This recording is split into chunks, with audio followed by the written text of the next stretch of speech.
my mic. Where are you? Yeah. Are we ready for our last session of this week-long abundance of teachings? I hope you are. Let's see if Warren is here. Yes, he's here. Maybe before we start, I'll just address a question that he had, and also somebody else asked me about that. Because we have been listening to the teachings, and especially at the moment, we have, there are not many interactions on the personal level with respect to teachings. And so there was the question, how do we find a spiritual teacher? And at this moment in time, of course, it's not so easy because there is so little opportunity to meet a teacher. But if you are very new to Buddhism,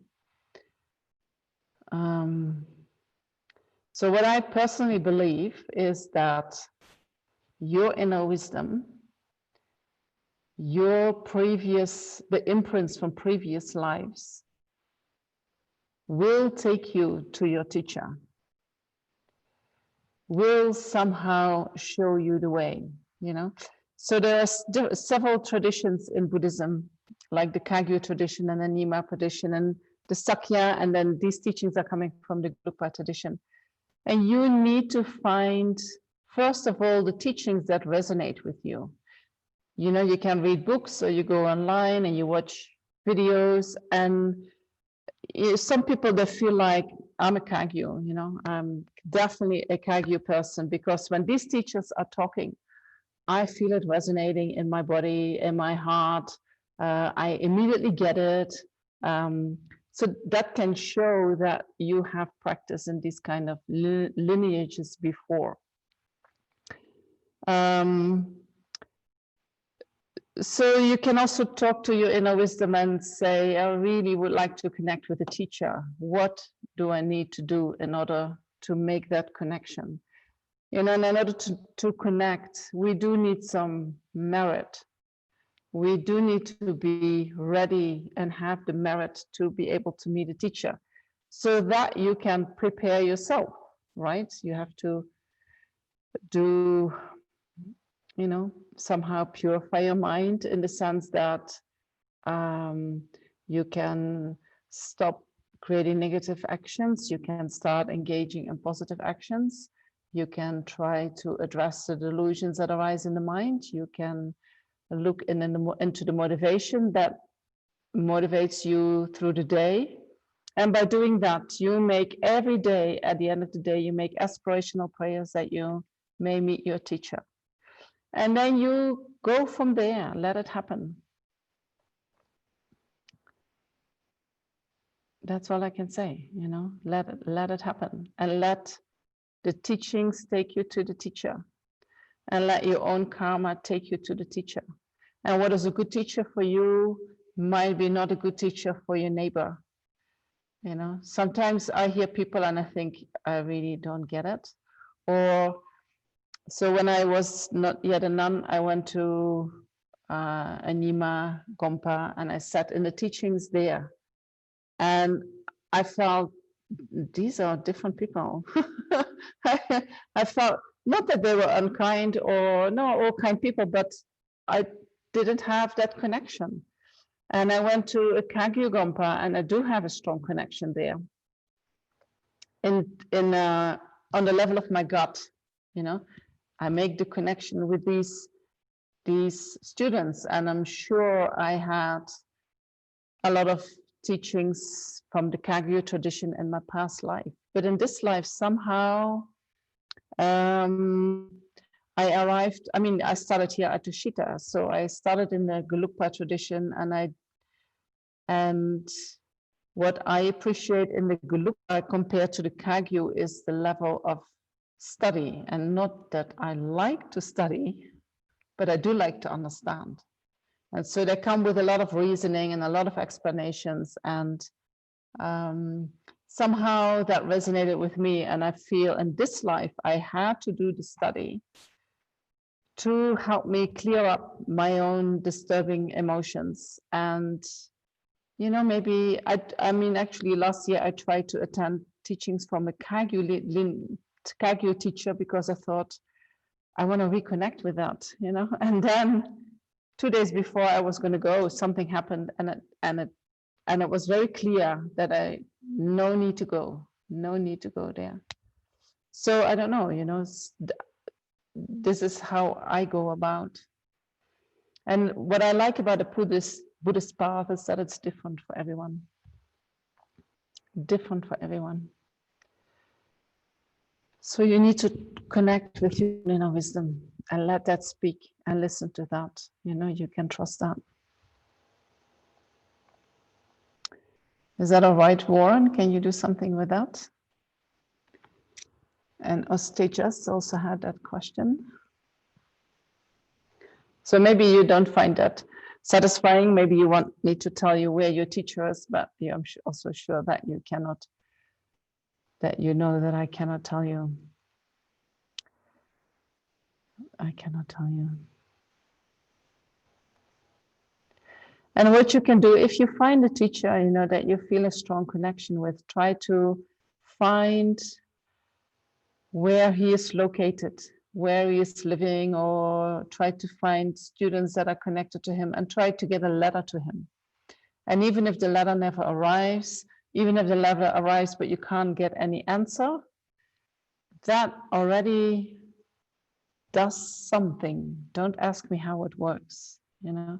I see my teacher once in the 3 years, maybe, and I hardly ever have time to speak to him.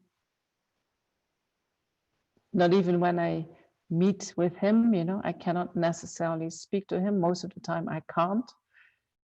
But I know that when I really need him or call for him, something happens always that shows me that the connection is there. And that although he is not with me, although I cannot see him, but somehow the connection is there.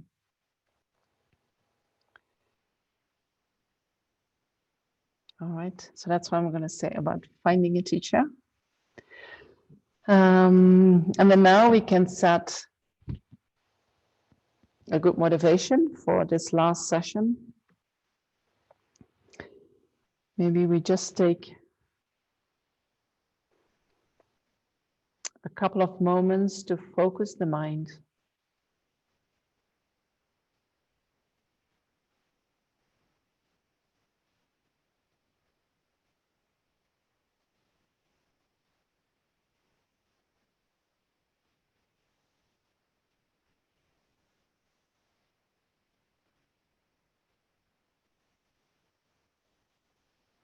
Bring the mind to the here and now, to your body, to your breath.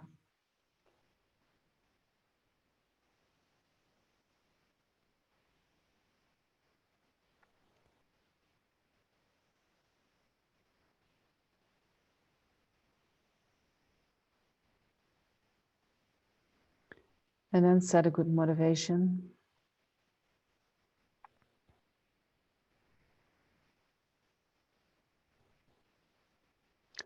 Maybe you can recall the motivation that we set this morning.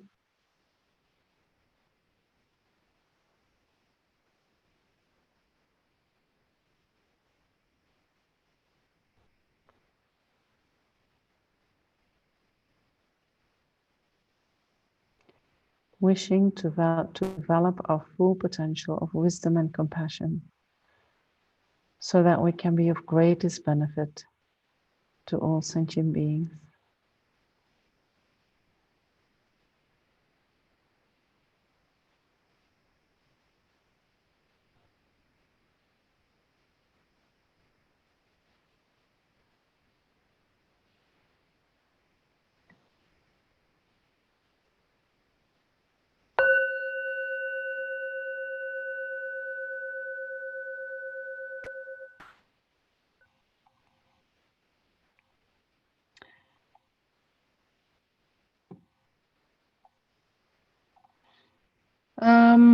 And so what I like to do is to read the first 4 verses that we talked about this morning.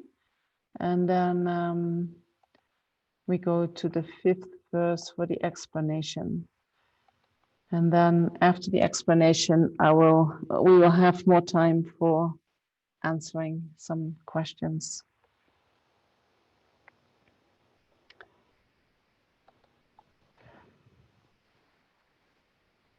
So you can read with me if you want. Determined to obtain the greatest possible benefit from all sentient beings who are more precious than a wish-fulfilling jewel, I shall hold them most dear at all times. When in the company of others, I shall always consider myself the lowest of all, and from the depth of my heart hold others dear and supreme. Vigilant the moment the delusion appears in my mind, endangering myself and others, I shall confront and avert it without delay.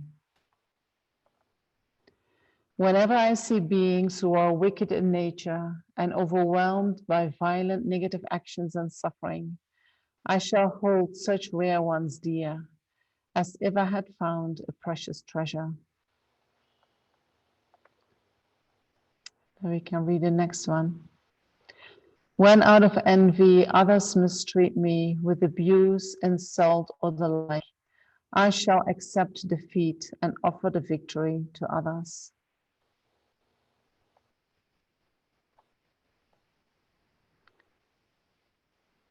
So you have these verses in the Google Drive folder, so you can take that and if you want to read it while I'm explaining it. Let me go to verse 5.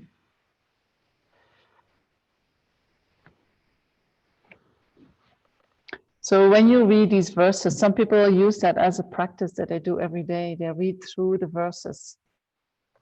And especially when you have heard commentaries on the verses, or when you read commentary on it, and you study about the mind and how the mind works. So then when you read through it, you recall the meaning. And when you recall the meaning, that somehow sets your mind in a place of virtue, away from the delusions with the right attitude.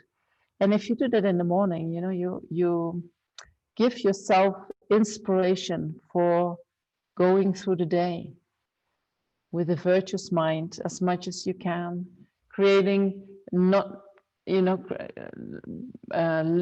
the amount of negativities that you create. And so then your day becomes much more meaningful. Meaningful. I don't want to say much more meaningful, but you know what I mean, right? You connect more with the essence of life.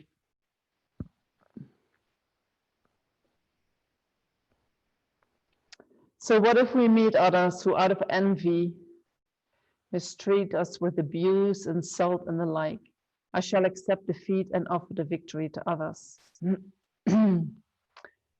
So normally when people abuse us or insult us or mistreat us, what we do, we have the tendency to become defensive and angry. And then we want to retaliate and teach them a lesson. I will show them that that is not okay. And then in Buddhism, they say, try to accept whatever they do with patience, which means try to find a state of mind that does not get disturbed by that abuse. Try to generate a mind of patience. So how do you do that? I think you need to familiarize yourself for a long time with cultivating loving kindness, compassion, patience, cherishing others more than self.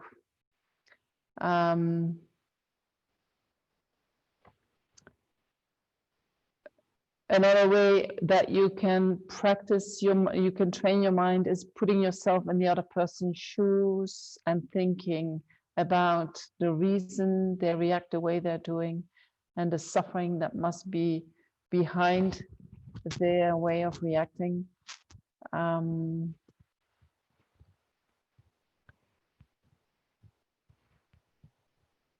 then we can also wonder to what they are saying. You have these, in the New Age, they say when someone criticizes you and you get angry, that means the other person is correct, or they're showing you something that you do not want to see. I don't think that is necessarily true, but something good that you can take from that is that you first investigate. What are they saying, and is it true?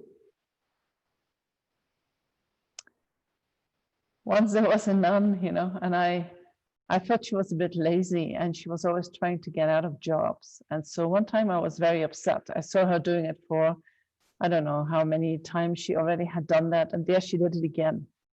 After the meeting, everyone had a job except she came out of it without a job, So I went to her and I told her that, and I was upset. And then she said to me, well, the fact that you see it, it must be true then. And it took all my everything away, I was like, what is she saying? Is it true what I'm saying? And that was it, no more fight, no more nothing. And I thought, not that I was that happy with that, but at the same time, it took my anger away, and also the discussion, and also not me questioning her and what she was doing, but somehow by saying, well, the fact that you see it must mean that it is true, took all my weapons away. So that was very clever, So we can check, is it really true what the person is saying? And so then you can find out two things. One is, it is true. And then you can say, oh, I didn't realize that. So it is true, and I have to take that on board, and I will try to work on that issue.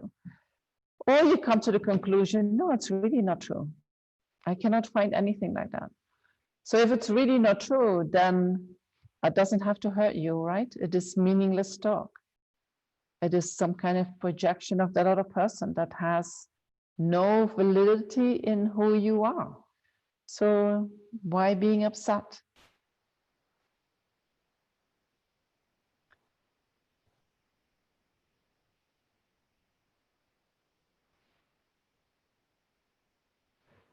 And so when we get in a fight with somebody, what often happens is that we want to be right. We want to be right, and we do not want to be wrong. And so we fight for being right. True? We go into the argument because we want the other person to say, oh, sorry, you are right. And we forget that the other person feels also that they are right, and they want you to say, sorry, I was wrong, you are right. And when we fight for being right, there is only going to be one winner, and there is going to be one loser. Right? So one person walks away and feels, yes, I was right, and the other person walks away and feels a bit shitty, right? And I don't know if you have that experience, but if somebody walks away from you feeling not well because of the interaction, you also start to feel not well. Somehow that's not nice. You wanted it to be different. So how can it be different? If you look for a solution, how can we both come out as winners? Or if that is not a possibility, then give the victory to the other person.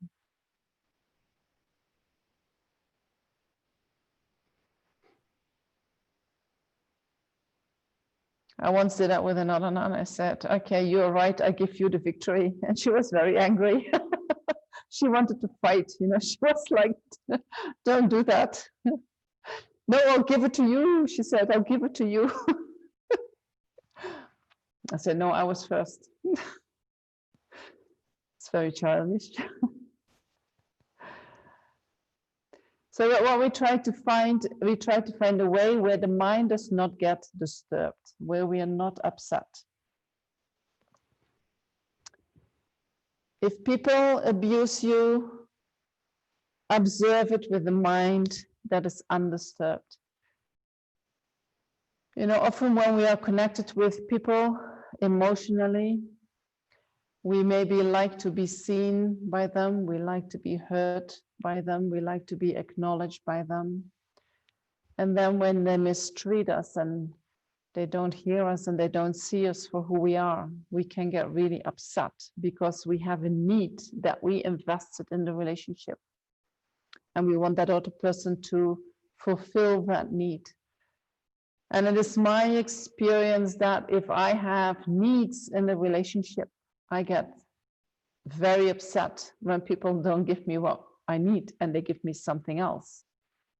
But when I take care of my own needs and they are not in the relationship, it's much easier to have a mind that is undisturbed, no matter what the other person says. All right, that's a little tip.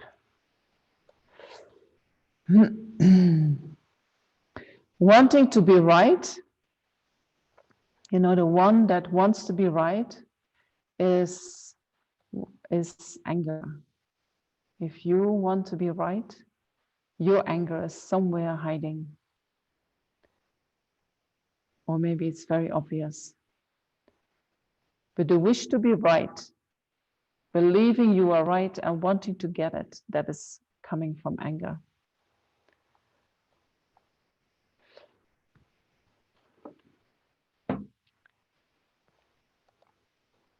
Okay, we go to the next. When someone whom I have benefited and in whom I have great hopes gives me terrible harm, I shall regard that person as my holy guru.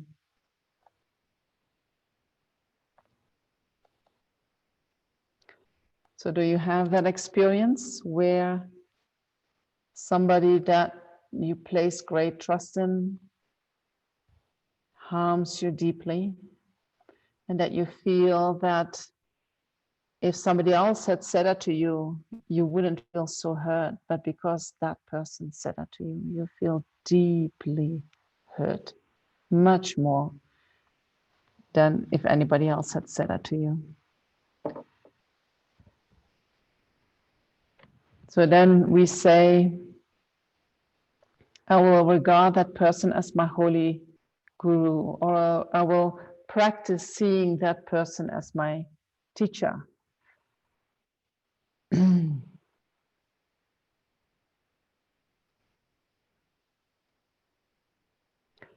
So also here, you know, when someone says something to us that is hurting us so deeply, we have to look what we wanted to have from that relationship.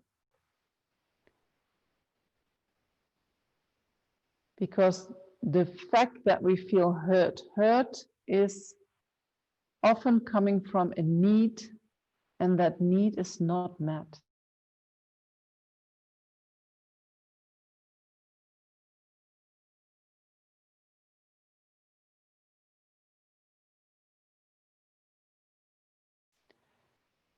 We need to see that we were in that relationship also for our own benefit, that we had our own agenda, that we had our expectations.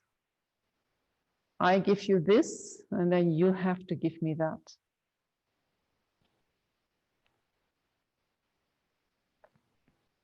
When we feel deeply hurt in a relationship, that is because the love that we have is a conditional love. Some strings were attached.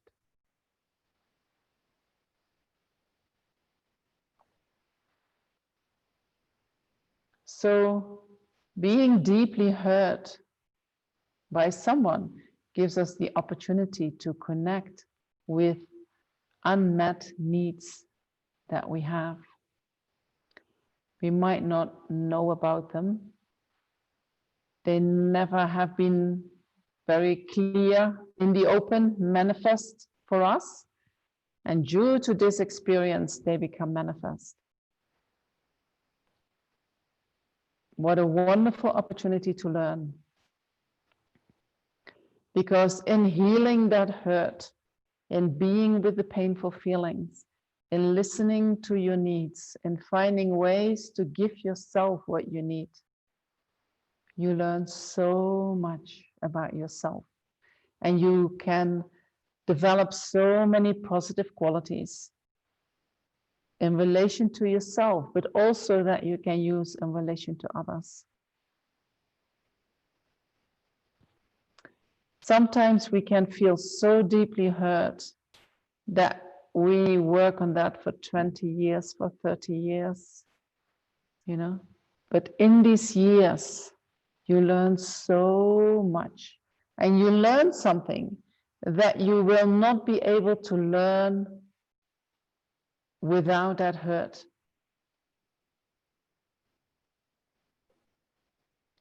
And so as long as it is hurting, it is difficult to feel grateful for the experience. But once you start coming out of that, and especially when you're totally out of that, you can look back with all your qualities that you have gained from going through the process, and you can say, wow, what a journey. What did I learn?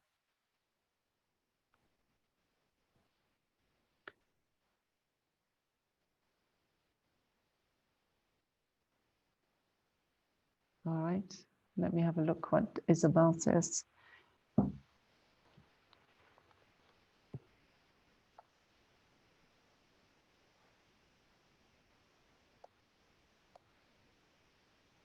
Oh, that is a sharing.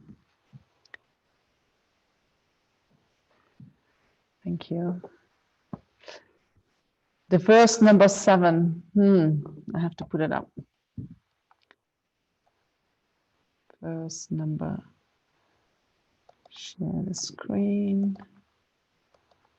Here we come. In short, both directly and indirectly, do I offer every happiness and benefit to all mothers. I shall secretly take upon myself all their harmful actions and suffering.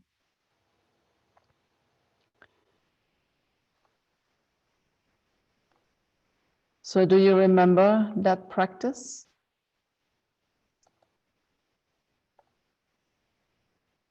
Where we secretly take upon ourselves all their harmful actions and sufferings. I'll take it on myself. And I will offer all my happiness to all sentient beings who have been my mothers.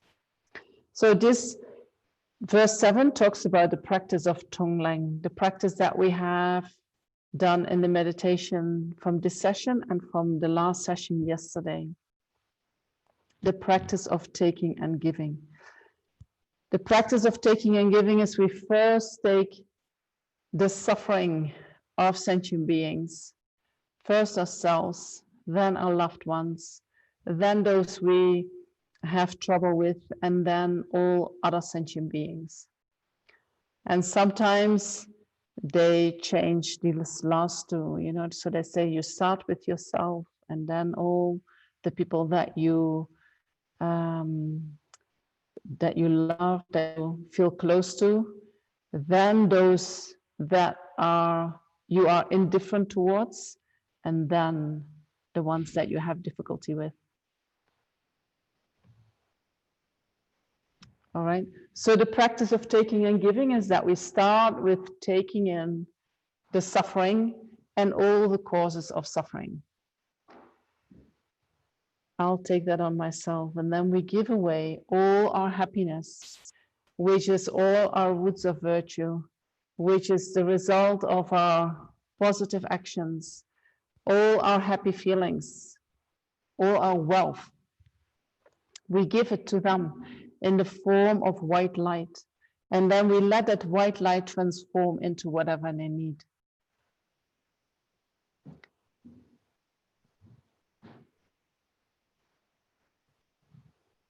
So this is the practice that was done in Tibet in secret, and For a long time, it was never taught in public because they thought this is so crazy. Either people do not believe us, or people will not have faith that this is a valid method, or people's mind might not be ready to do this.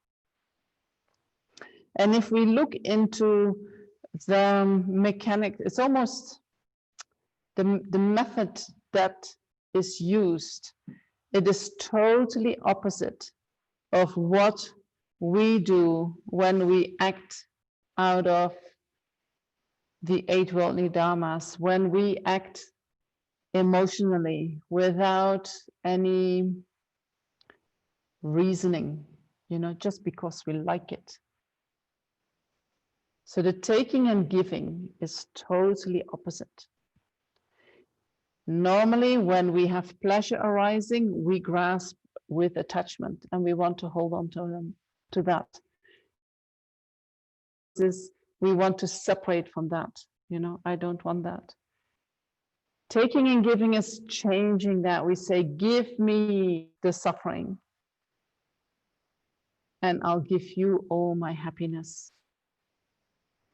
And so when you do that especially when you do that on your breath, it's going to affect your mind really deep. And so what you are doing is you are totally reversing your self-cherishing mind in the mind that is cherishing others. And by doing that, you cannot create any causes for suffering. You are only creating causes for happiness.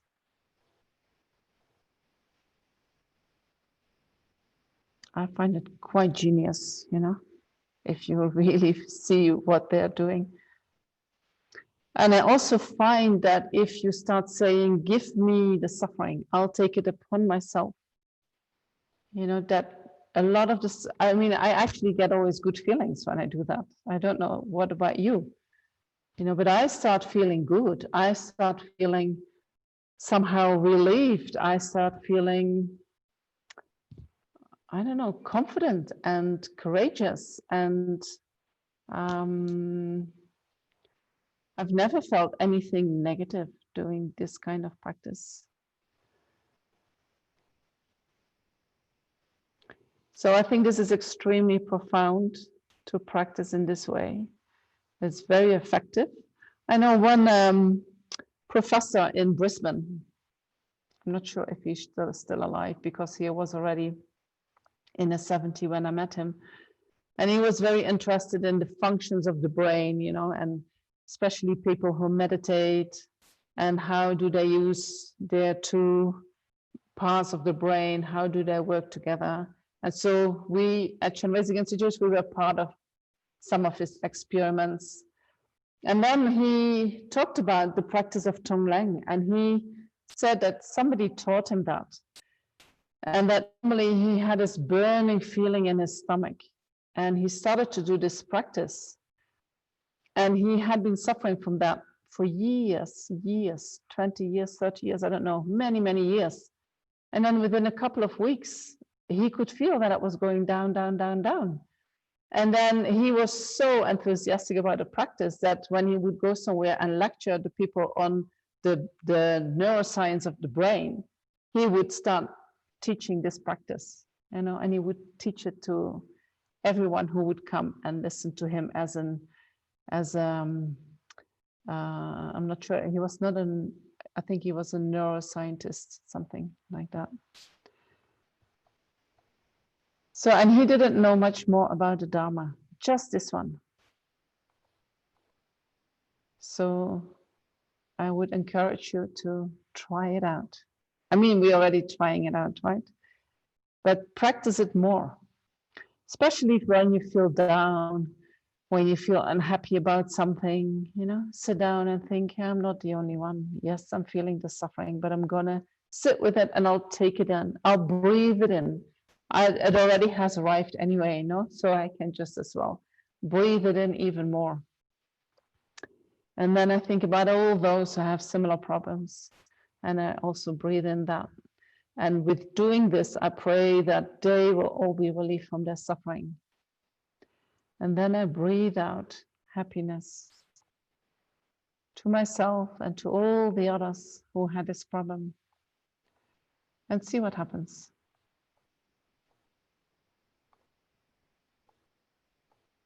All right. And then we go to the last one.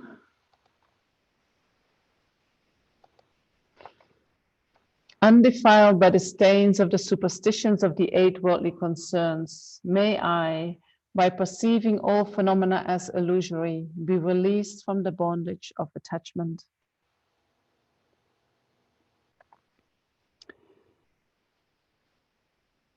So we have heard about the 8 worldly concerns, right? We talked about that.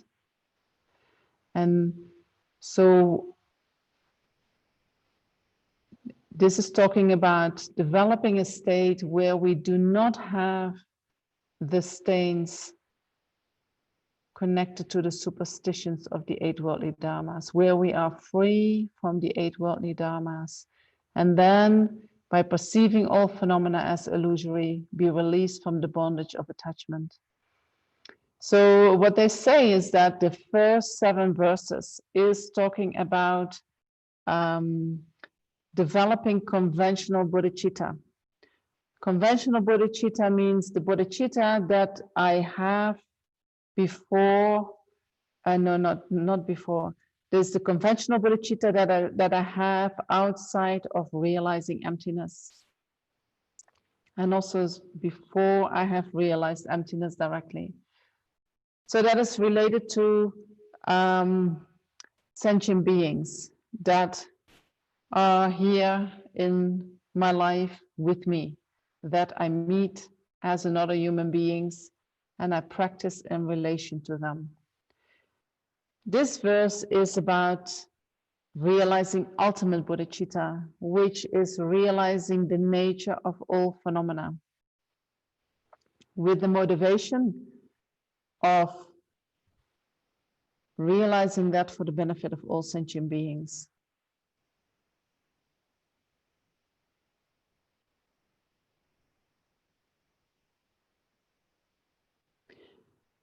So I will say a little bit about realizing emptiness. There's one question about something that I just said. Did that professor do so therefore out of the benefit he personally received or out of a true intention to benefit other sentient beings? So again, is it basic human tendency to benefit ourselves that caused him to continue the practice?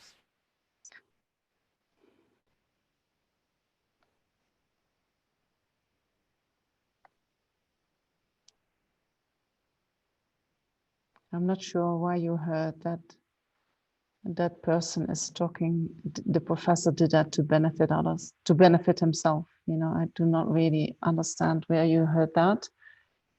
So my understanding from him was that he was so enthusiastic of the benefits that he received from that practice that he wanted to share that with everybody else, not for his benefit, but to benefit all the others, you know. But me as an ordinary sentient being, I cannot see his true intention. But I do think that he came from that place. And so, Tonglen, we do that for the benefit of others, but we do that because it benefits us as well so much that it makes it easier for us to be of benefit to others. You know, benefiting oneself and benefiting others, they should not be separated on the path. Although benefiting oneself, when we say we're going to give that up, the way of benefiting ourselves that we give up is the way of benefiting ourselves, which in actuality is not benefiting you. You know, living from your attachment, getting what you want, and being separated from what you don't want. That is what we normally think about. That is what is benefiting me. But if you know how the mind works, it is actually harming you. So when we talk about giving up your self-grasping mind, giving up your self-cherishing mind, it is that mind that we give up, that is working from attachment to get what you want and works with anger in order to get rid of what you don't want. That is the mind that we try to transform. So then I can use Tonglen to do that. I can use any Dharma practice to do that. Any Dharma practice that I use actually is benefiting me and can also benefit others. But to let it benefit me, I have to give up that temporary benefit that I believe I could get when I use my attachment. This one I have to give up. So it can feel for the mind.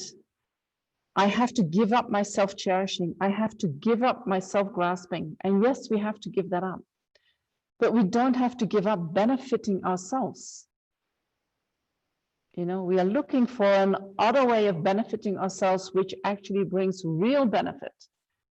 And in a way that by doing that, we develop our qualities, we remove our disturbing emotions, so we become much more pleasant people for ourselves and for others. And on top of that, we have all these qualities that we can use to benefit others. And once we stop living from that mind that is acting out of attachment, we naturally want to help others. You know, that is part of our nature. So yes, you know, think about what is benefiting myself. Dharma practice is always about also benefiting you. Just you benefit yourself wisely.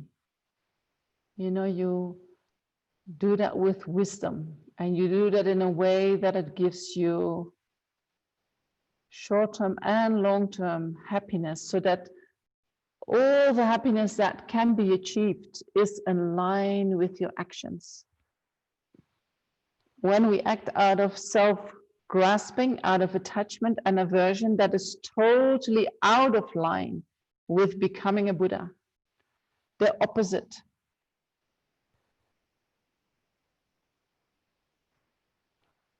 That was an interesting question.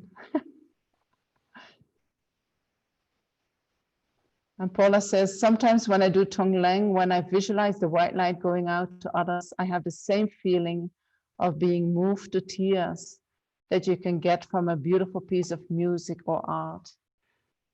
That's very beautiful.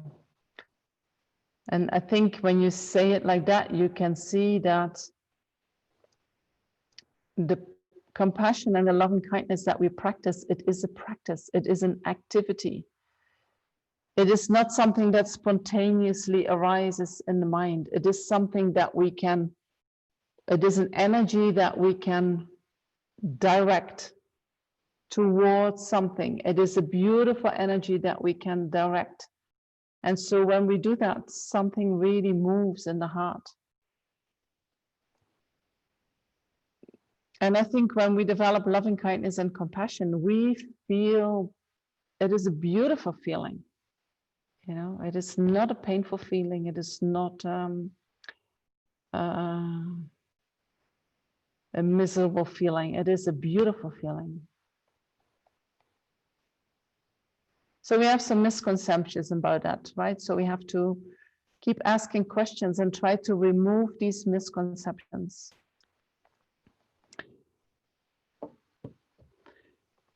So talking a little bit about developing the mind that realizes emptiness, you know. So first of all, before we can even go there, we need to let go of these 8 worldly concerns that we talked about.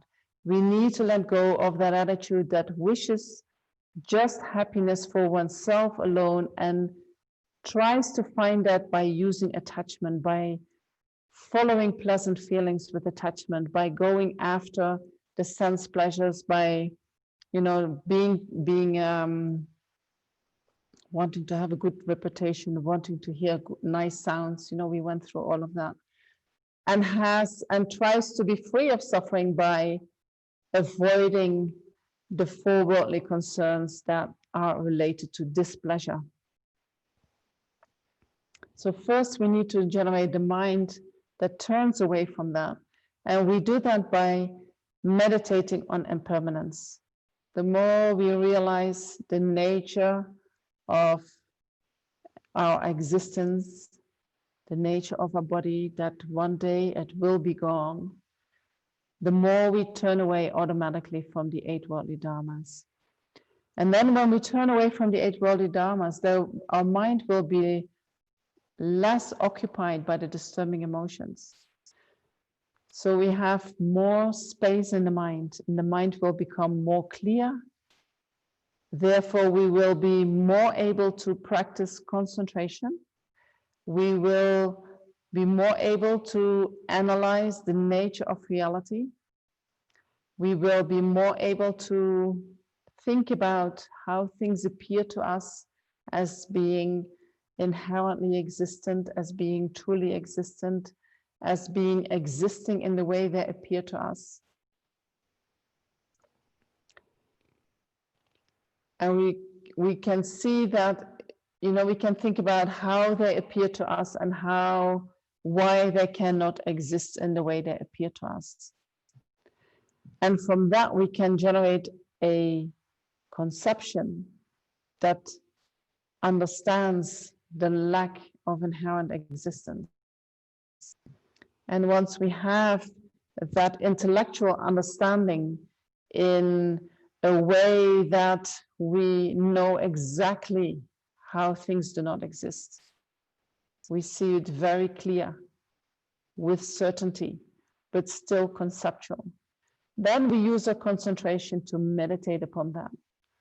And then at a certain point, that conception somehow will drop away and we can see the nature of reality directly, without having to access a image, a meaning generality in our mind. We realize it directly without the conceptual mind. And so then when we come out of that meditation, we have this wisdom that things do not exist inherently.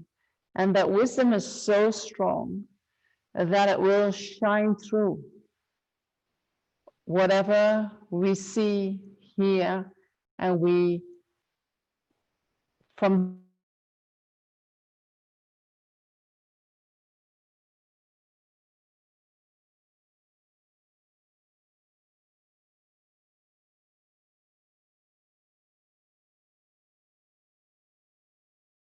as concrete as we think they are. They appear like illusions. I don't know how it's said. Let me have a look in the text. Yeah, it appears illusory, like a dream, like a mirage. You see that there is something, but you know it is not really that. So the appearance is still there, but you have the wisdom that has the knowledge, that knows that things do not exist in the way they appear to you. And so they work together. It appears like that. It appears, a mirage appears as if there is water due to the sun shining in the sand in the desert. But the mind knows it looks like water, but I know it is not water. Right? Same with an illusion. We can see magicians doing all kinds of very interesting tricks, and we know it cannot be the way I see it. Right? So I still see it in a certain way, but I have the knowledge it cannot be like that.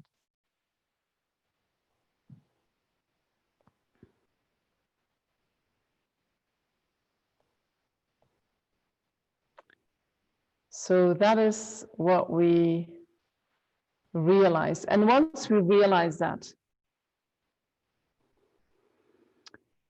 the more we realize the nature of reality, we can realize the impermanent nature of reality. and we can realize the lack of inherent existence of reality. Then, if we look at sentient beings with these realizations, that will deepen so much more our compassion. And one of the days that we spoke, I spoke about a text from Chandrakyurti, Entering into the Middle Way, which explains emptiness, and which he starts with a homage to compassion. So he also talks about the compassion, which is just compassion for sentient beings, which is the compassion that we have.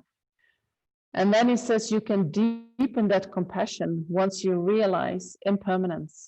And then you see, you observe sentient beings while having that realization of impermanence in your mind. So how you see sentient beings is influenced by your realization of impermanence. And then you see that people are holding on to things that are not lasting. People are holding on to things that are impermanent by nature. And so you see that level of suffering that comes from holding on to things in a permanent way, while in actuality they are impermanent. And all the suffering that arises from not being able to do so.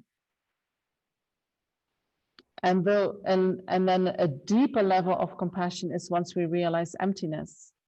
And so we have realized emptiness in meditative stabilization, and then we come out that realization, that meditation, and things appear to us, although they still appear to exist inherently, we know that they exist as an illusion.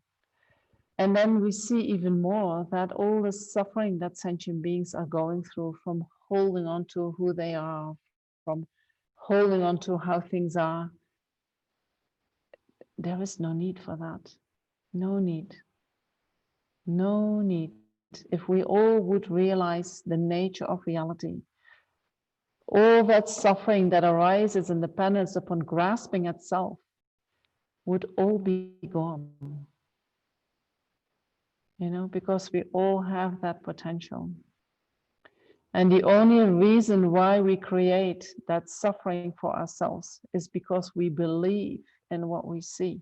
We believe that things exist in the way they appear to us, while in actuality they have no such solid existence as we believe they have, or no independent existence in the way we believe it has. So by realizing the nature of reality, our practice of the Bodhisattva practice, you know, the becomes much deeper and much more rooted in reality itself.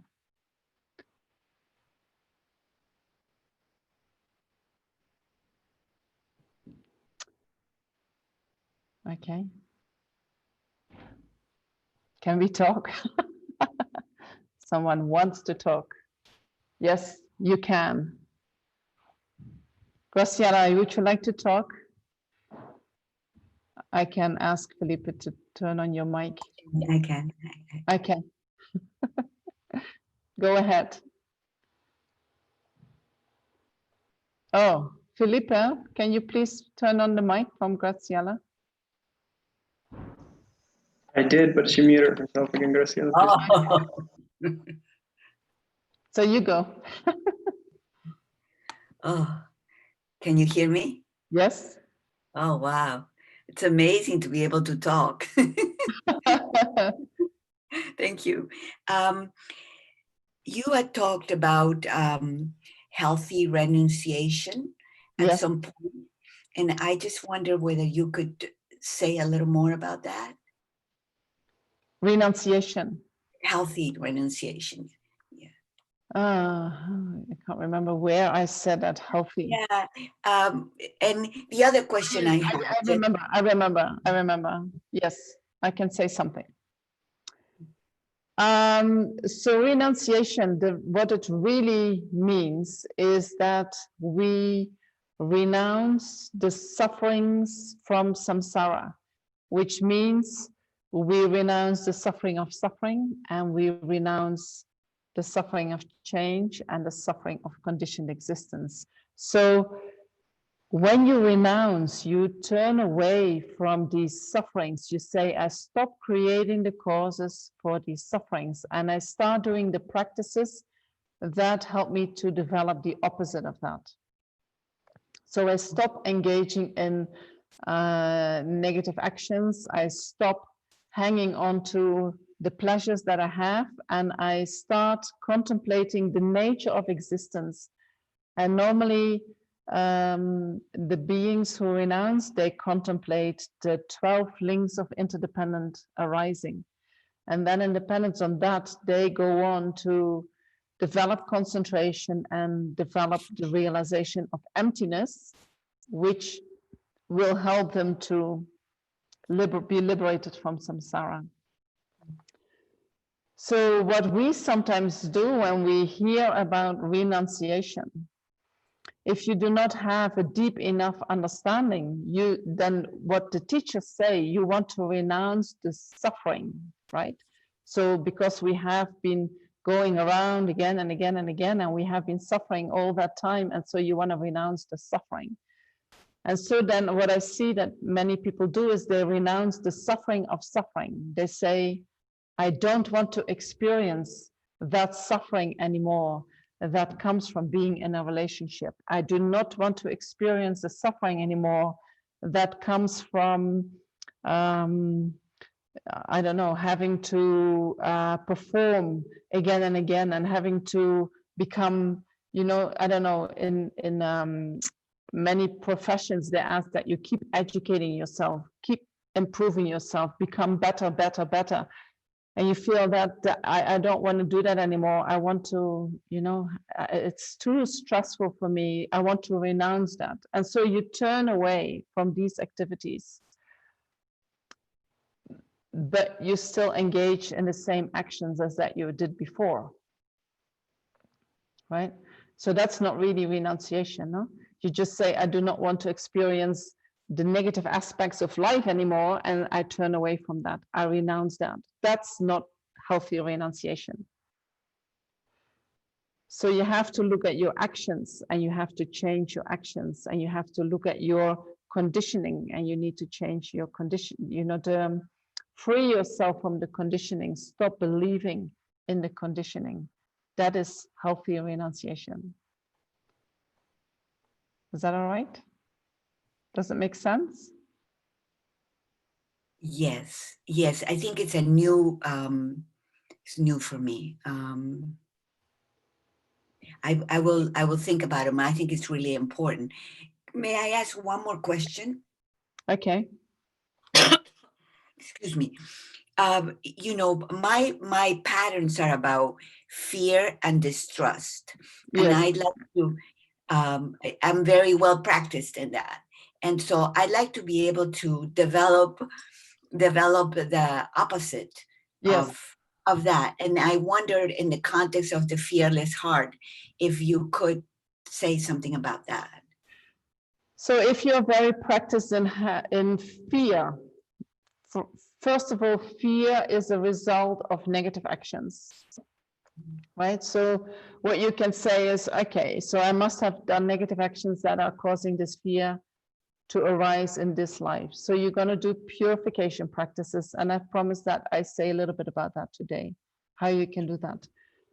That's one thing. So you purify your negativities, and you start looking into your own behavior and into your own experiences to find out what is the actual negativities that I have done.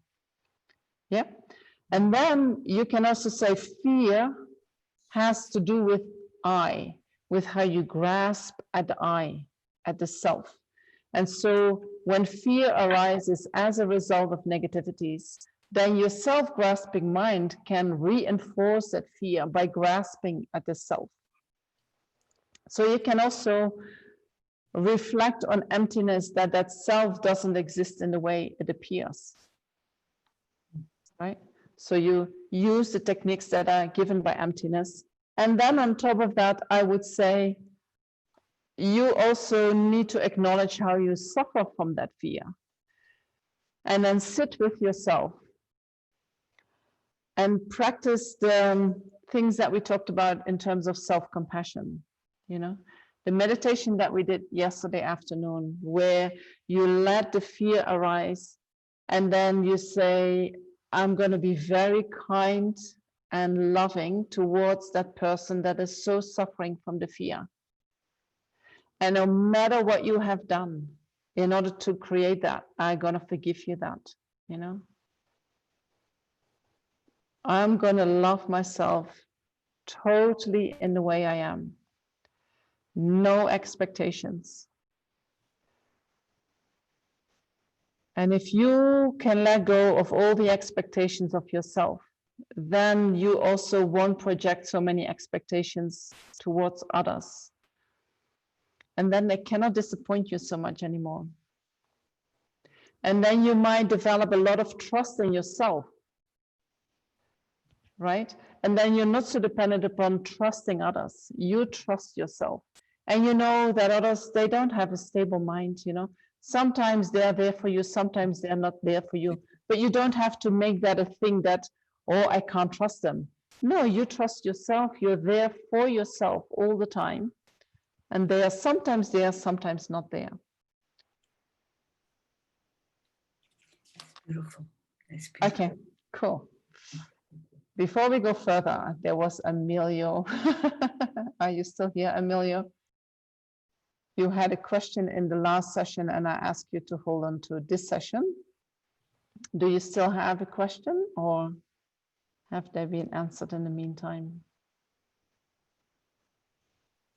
And I'm just going to remind you to keep the questions short and sweet. And you did that, Graciela, you know, that was really good. Okay. So, yeah, I'll be as brief as I can. I think first I would like to say thank you because it's been a really great course, and thanks to everyone in the course as well. I have some feedback. If you wanted, I can message that to you later on. Sure. Yeah. So my question is like, I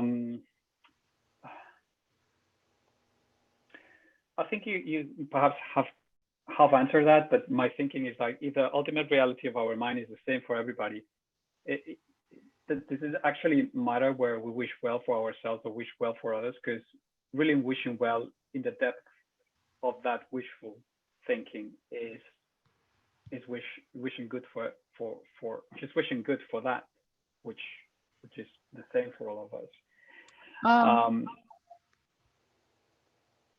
I wouldn't agree with that. Like for me, like right action is like just right action. Is like almost like without expecting anything. It's like the first level of wishing well is like, okay, maybe for oneself, but when we are diving into it, it's like it's just right is right, that regardless of whether this body suffers or that body suffers, in the context of everything, it's just there is some suffering. Yes, but somehow you connect that to the ultimate nature of reality and you say, well, that is the same for everyone. So therefore, it doesn't matter to whom I direct my actions on a conventional level. And so I think, what? Is that true? No, what I'm trying to say is that the quality of wishing well is like if we wish for enlightenment for ourselves, for real enlightenment, it's going to have an impact on anybody, on people around us. So but you cannot get enlightened. You cannot get enlightened just for yourself. No, I'm just talking about the quality of that. You cannot wish for enlightenment just for yourself. It's no use to become enlightened just for yourself. It's because the essence of getting enlightened is that it is coming from the mind that wishes to benefit others. And how can I do that? Only by becoming enlightened. That is the only reason why you want to become enlightened. if you want to work for yourself, there's no need to become enlightened. You know, you become liberated from samsara and you are free from all suffering. So you can't say, I'm for myself, I'm going to be enlightened, but I'm not really motivated. I will spill some of my love and kindness and from my compassion, but it's not really my motivation. That's like, I don't know how to say that, but these two things, they do not go together. So the only reason why we are motivated to get enlightened is for the benefit of others. Okay, so maybe I have difficulty conceptualizing that being free from samsara is possible in that sense, because it's like, no, if I wish well for myself, like if I'm a better person, my interactions with other people will be better naturally. Yes. So True. even if I wish good for myself in a genuine, deep level, that's going to benefit everyone else. And if I wish Yes. well for other people, I do well for other people, that's going to benefit me. So the purity of the action is what defines that quality, rather than what I wish it for me or for other people. Yes. That's what. So if the people who go for liberation for themselves, you know, they also practice compassion, they also practice loving kindness, they practice the four immeasurables, and they generate the wish, may all sentient beings have happiness and the causes of happiness, may they be free from suffering and the causes of suffering. So they generate an aspect of great compassion, they generate love and kindness, they are benefiting sentient beings, but they have not fully realized their potential, right? So the better person I become, or the less deluded I become, automatically, you're right in that, automatically I benefit more sentient beings. But what a Buddha wants is he wants to work for the greatest benefit for each and every sentient being, you know. That is more active towards really working for the benefit of sentient beings. That is not just I become a better person and then whatever qualities I have, they naturally flow over to others. This is about, I want to benefit all of them. And how can I do that? By becoming the best version of myself. Mm-hmm. So there is a slight difference. And so the Buddha, someone who is liberated from samsara benefits tremendously, you know, they want to all sentient beings to have happiness and the causes of happiness, but they do not actively have the wish to benefit each and every person in front of them, and that's the main thing, the main motivation why they are alive. It is not that. And so because they do not have that compassion, they do not have the compassion that wishes to protect sentient beings. And when you develop that compassion for each and every sentient being, and in dependence on that, you generate bodhicitta, which says, I'm going to help all these sentient beings. I'm going to take on the suffering of all sentient beings. It's my responsibility to do whatever I can to be of service to sentient beings. That compassion is so strong that is not only removing all the bondage to samsara, that's not only liberating you from samsara, which we call emotional obscurations, but it is also eliminating the cognitive obscurations from your mind, or the obscurations to knowledge, which is that we still see things as inherently existent. So the Buddha doesn't see anything as existing inherently. They can see both ultimate truth and conventional truth simultaneously. And so that quality in someone who is liberated from samsara for their own sake, although they benefit many, many sentient beings, you know, but they do not have that quality. Right. So if I understand correctly, what you say enlightenment is being the light, being self-realized, but having a full commitment to make use of that to serve everyone. No, all you the time. you cannot sorry, say that again. There was not a good connection. I hear you talking about self-liberation.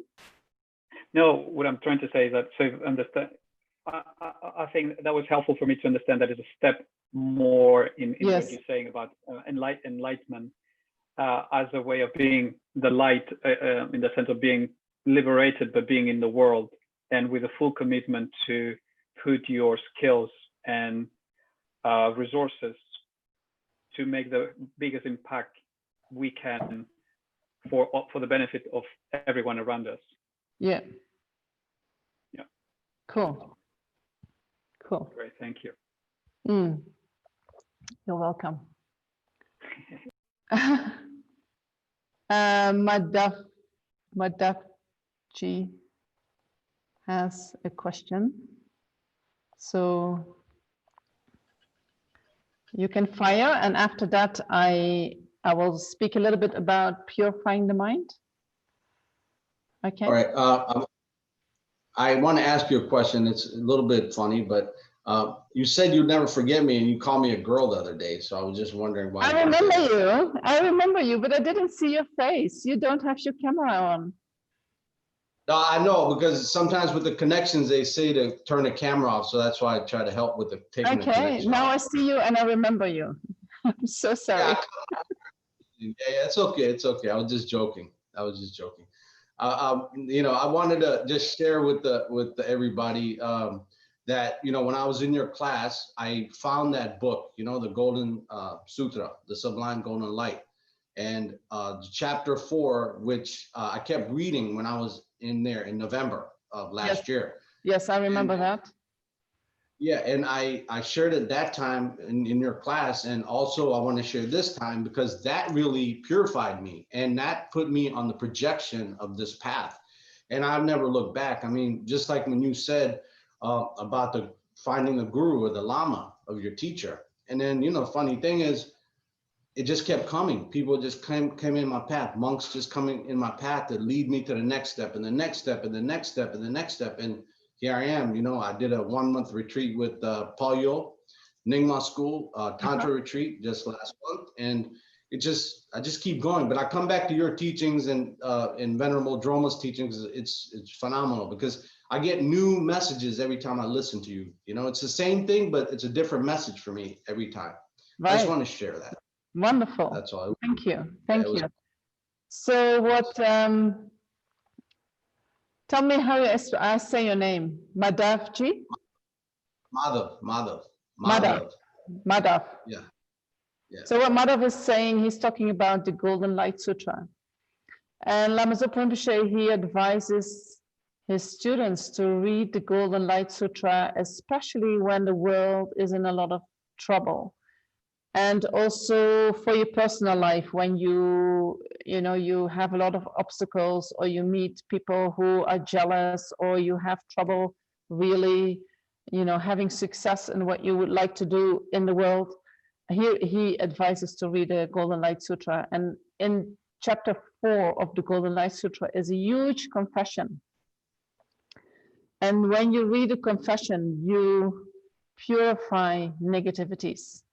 And Madhav had a wonderful experience during a course last year that he did here at Tushita. And he found the book somewhere, and he was in a difficult place in his life.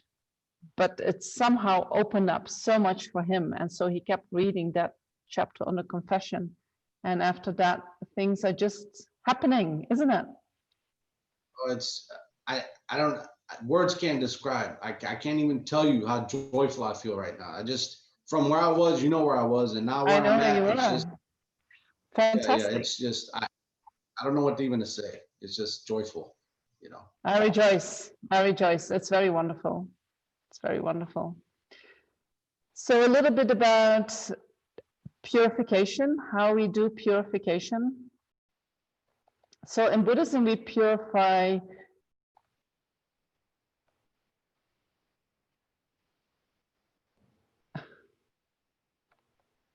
who's sending me that? Oh my gosh, Emilio. People keep me busy. I'll read your message afterwards, right? You're asking me to send you something, but I don't think I'm gonna send all that to you, you know. There is so much information that you want. You're asking me to summarize 20 years of study and just send it to you and you have it all, you know. I don't think I can do that, but I'll read it tomorrow or day after tomorrow, and if I can help you, I will help you. So first, before Preeti had still a question, and also there was another question from Chandrika, and then maybe that's all we can do today. So you will have your turn. The purification. In Buddhism, we purify negativities with the 4 opponent powers, as we call them. We all have created a lot of negativities in the past, right? If we have been existing since beginningless time, and we have gone through all the levels of existence again and again and again, we can be for sure that we have a lot of imprints in our mind that when the causes and conditions for them to ripen appear, we will undergo great suffering.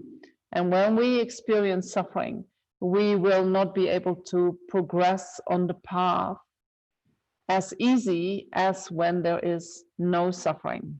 Although we can use suffering on the path, you know, it is better if we have no suffering, then we can go faster.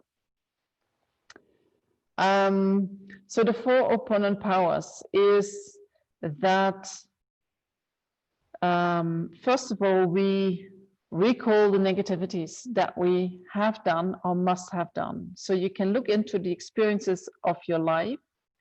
And if you have people around you who are jealous or who are oppressing you or who are mean to you, you can say, I must have done that in the past. To others, Lama Zopa sometimes says, you have done that to them. And you have done that much worse than how they do it to you. So whatever you take from that, you take from that. So you think, I must have done that. First, you have to acknowledge your negativities. In the Catholic Church, you say that you acknowledge your negativities, right? People who commit crimes and who are not ready to face their crimes, they cannot purify their crimes. For human beings, it is extremely difficult to acknowledge your negativities. Like, I did something that is really harmful for somebody else. If you listen to those who were in the war and who have harmed beings in the war, most of them say, I was never there. I didn't do that, you know. And I have observed that often because it intrigues me. And I think, do these people really not remember? Does denial work like that in the mind, that you really cannot identify with that aspect of you? So if you have trouble with that, you cannot purify your negativities, and then they will fully ripen, you know, in huge suffering. So that is the first thing we need to do. That's not even part of the opponent powers. That is like the prerequisite that we need to do in order to start using the 4 opponent powers. I must have done that, and you owe that. It's mine. I can see it. That's already hurtful, you know, that we're not perfect. Then we need to regret. That's one of the opponent powers. One of the most powerful. Regret your action. Then the next very strong opponent powers is that you make the determination that you're going to stop engaging in these kind of actions, no matter what. Right? You try, I mean, and we are trying to train the mind into different habits, you know. So sometimes we are so habituated to using a negative action in order to save ourselves in certain conditions that we say, okay, I'll stop doing that except when these conditions arise, and I want to keep doing it. we have to say, even when these conditions arise, you have to stop doing that. Right? So we have to keep talking to ourselves like that and make the mind more clean, more clean, more clean. Sometimes when the habit is really strong and it comes up every 5 minutes, every day, 3 times, you say, I'm going to abstain from this action for 6 hours, for 8 hours, for as long as you can, you know. So you have to also make sure that you are going to be successful in your commitment. Don't say for a strong habit that you have, I'm never going to do this, you know, because you will fail. And then you say, well, see what I'm such a loser, I cannot even do this. And so set your goal in a way that you can achieve it. Can you do 5 minutes? Set it for 5 minutes. When you know that you can do it for 5 minutes, can you do it for 10 minutes? You know, even if it is one time, can you do it one time for 10 minutes? Then you do 10 minutes and you're successful. Wow, I did it for 10 minutes. Can I do that another time for 10 minutes? And so slowly you train your mind to abstain for a longer period of time from that negative action. That's determination, the second way of purifying your karma. And so then there are 2 ways left. And one of that is that normally when we engage in purification practices, we take refuge in the Buddha, Dharma, and Sangha, and we do that for the benefit of all sentient beings. Why? Because every negative action that we have done is either in relation to Buddha, Dharma, Sangha, or in relation to sentient beings. And so by generating the mind of enlightenment that wishes to work for the benefit of sentient beings, before we confess and before we have the determination to engage in these actions again, we take refuge in them. And so when you take refuge sincerely in Buddha, Dharma, Sangha and all sentient beings, that has a huge purifying result, because we have done negative actions in relation to these sentient beings. And now when we put them all in our heart and we make the determination to benefit them and to stop engaging in negative actions, you know, then whatever we have done in relation to them is purifying right there. So that is the third one. And then what we do is, when we have taken refuge and generated bodhicitta, we have recalled the negativities, we have regret about them, then we do a kind of action in order to purify. And so in Buddhism, we work with, we recite the mantra of Vajrasattva, which is a Buddha of wisdom, who's white in color. We visualize them above our head and we recite his mantra, and at the same time we visualize white light purifying all these negativities. But you can also recite other mantras, visualize that you get purified. You can also recite sutras, purify, you know, visualize that that is purifying all your negative karma.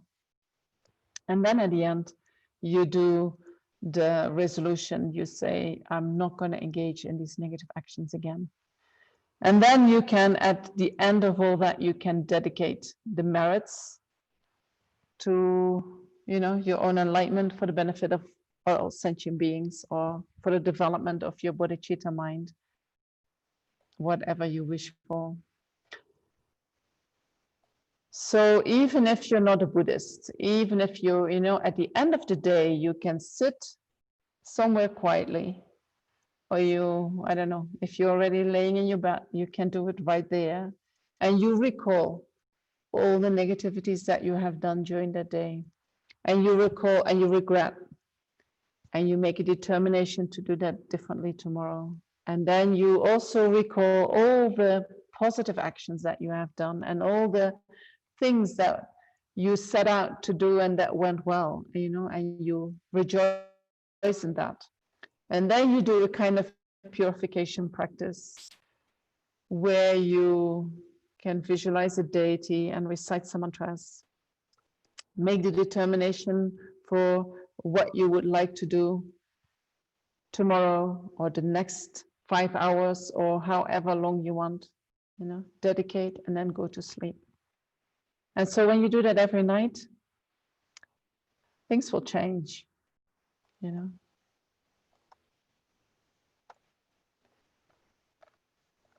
All right, that's the purification practice. Now I go back to Chandrika, who says, when somebody hurts me, I take a long time to come out of it. It keeps on playing in my mind. How can I stop this unwanted play of mind quickly?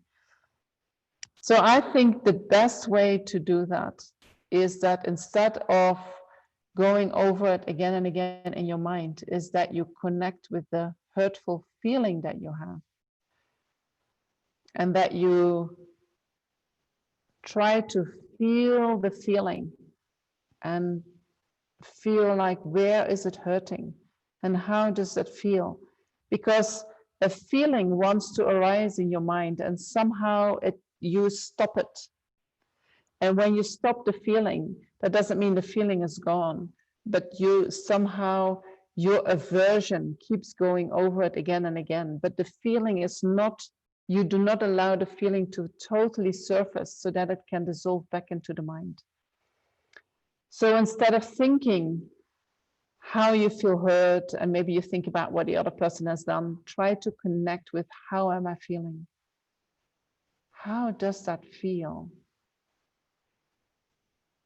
And just focus on the feeling. That's my experience, the fastest way to get over things. You know, you don't even get over it, you really process it.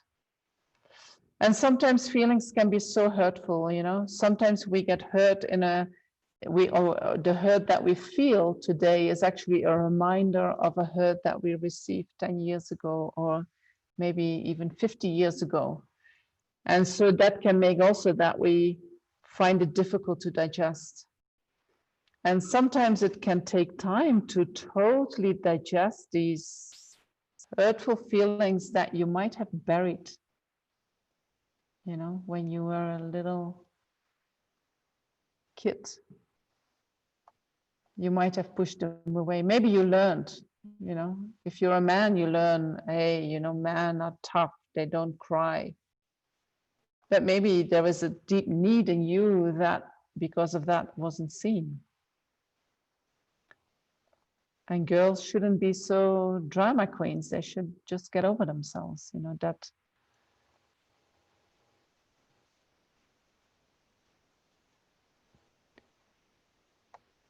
So is that okay, Chandrika?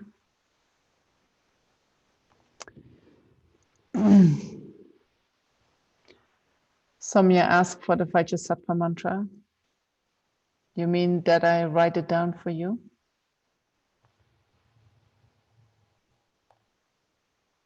And put it in the folder. You can go to FPMT. You can go to FPMT shop, and these practices, you can download them for free, you know, by donation. I shouldn't say that. You can download these practices by donation, you know, and whether that is very small donation or a big donation is up to you, but you can look up Vajrasattva purification practice. And it is very nice, you know, because they have more explanations that you can use for your visualization. And there is a little picture of Vajrasattva in there, and the mantra is in there. And so maybe Felipe can find a link for that. And then we can ask Priti to ask the question. And that's maybe the last one that we can do today. Thank you, Venerable, for that. You're welcome. So my question is going back to the one of the earlier things you talked about at the beginning of our classes, where you mentioned about experiencing fully the pleasures that come our way, even if it comes from attachment or aversion. You know, it's okay to experience those fully, and we should benefit, and we should get our happiness from that if that is what is coming our way. But you also mentioned that that isn't real or true happiness, right? Because it's coming from the causes and conditions that drive attachment and aversion. And how you also said we should keep working on eliminating the desires that come from attachment itself, right? So I'm trying to understand this duality better. And I was wondering if you could explain that a little better for me. Yes, yes, I can see, I think there's a little bit of a confusion. So we have pleasurable feelings. These are feelings, right? And then we have reactions to the feelings, which is our attachment. And in terms of unpleasant feelings, it is our aversion. So attachment and aversion are not feelings. They are reactions to the feelings, right? And so there is nothing wrong with feelings, but what causes us to suffer is our reaction to the feeling. So to experience pleasure is nothing wrong with that. But what we normally do when pleasure arises in the mind, immediately attachment is there that says, I want more, right? And so what we say is we want to stop that attachment, or we want to stop following that attachment, or we want to counteract that attachment. And so then we can just experience the feelings that we have. Feelings is nothing wrong with. Where do pleasant feelings come from? They come from virtuous actions, right? And so we are encouraged to practice virtuous actions because pleasure is very important to experience that while we are on the path. The path is quite difficult to walk. So then we need the pleasure because that keeps us going, right? So we create the causes for pleasure by engaging in virtuous actions. But then when the pleasure arises, we do not follow our attachment towards that. We do not follow that mind that says, I want more. Okay. Does that help? Yes, that does help. I have one other last question, if you can help me out with that. And it's, I think I wrote it in the chat, but I don't think you had a chance to get to it. When someone you love dies early, and it could be early in your life and it's early in their life also, is that a result of karma, your negative karma, or that person's negative karma? I did see that question. I remember the question.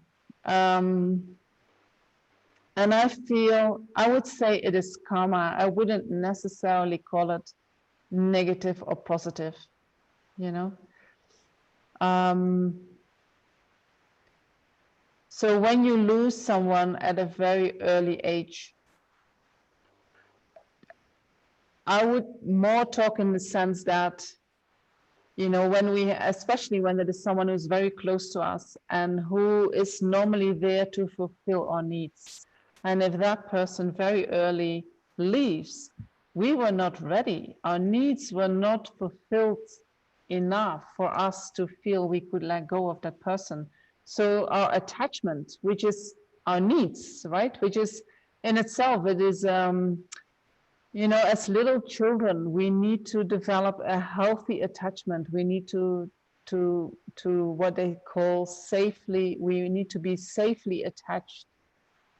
Because only then can we move away from things and can we let go of that need that we feel inside us. We feel safe enough in ourselves.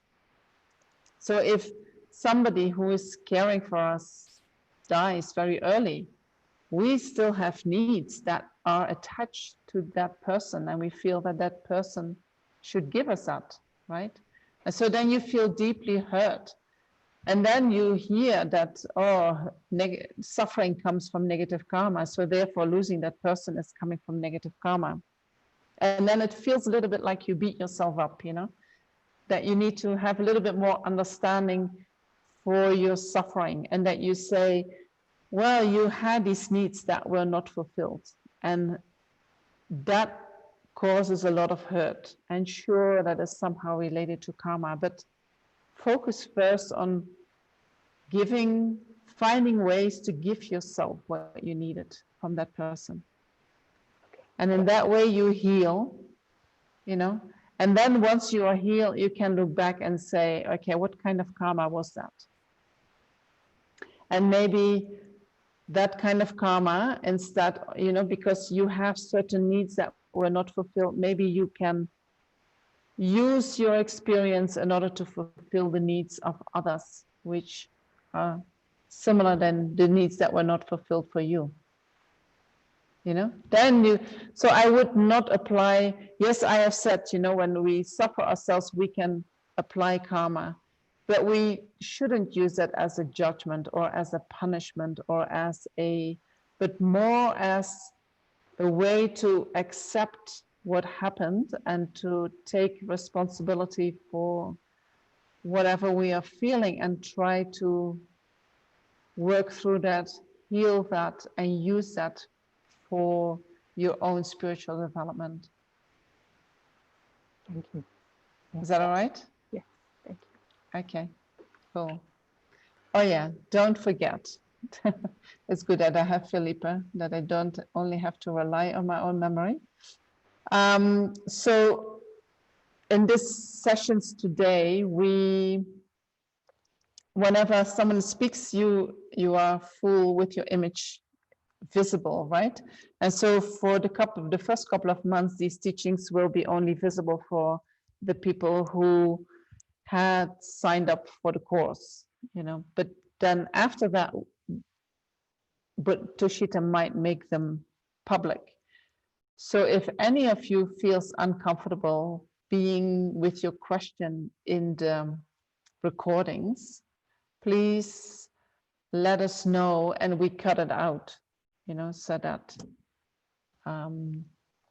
if you feel that, no, I don't want anyone to see me, we cut a question out, we leave the answer in it, but you know, because the answers can be useful for other people as well. But we can cut the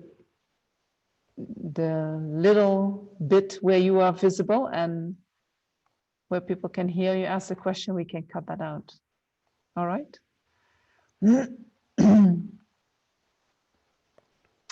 And then there is, I need to remind you of the, there is, Venerable Droma is going to do a course which is called Insight into Emptiness. And we get now a link from Felipe where you can find that. The course is from the 21st of September, which is tomorrow, until October the 14th. And I think you have the weekends off. And she has made a really nice course of it with all kinds of ways to process the material. And I think besides the sessions that she's doing, there are also discussion groups that you can participate in. There was a lot of question and answer happening in the course. And on Facebook, there's a very nice little movie where Venerable Droma explains what the course is about and the tools that she will use in order to go through the material with you. So if you have interest in emptiness, you know, that's a wonderful opportunity. All right. So then I think we're coming to the end of this course. And we still have one meditation to do, and let me know if I forget someone, you know, if you're desperate, if I have overlooked something that you put on that you would like me to talk about. But otherwise we finish this course with Tonglen meditation, where we already practice in relation to ourselves. We already practice in relation to those that we love, and now we can make that even bigger. There was something I wanted to say about Tonglen. So when you practice Tonglen for yourself at your home and you feel not yet ready to go to other sentient beings, so what you can do is you can practice Tonglen for yourself, for the sufferings that you experience at the moment in this period in your life. Then when you finish that, you have anxiety or you have fear for the future, you can practice Tonglen in relation to suffering that you think is gonna come to you in the future, and you can already take that onto yourself. This is a really good practice for anxiety, you know.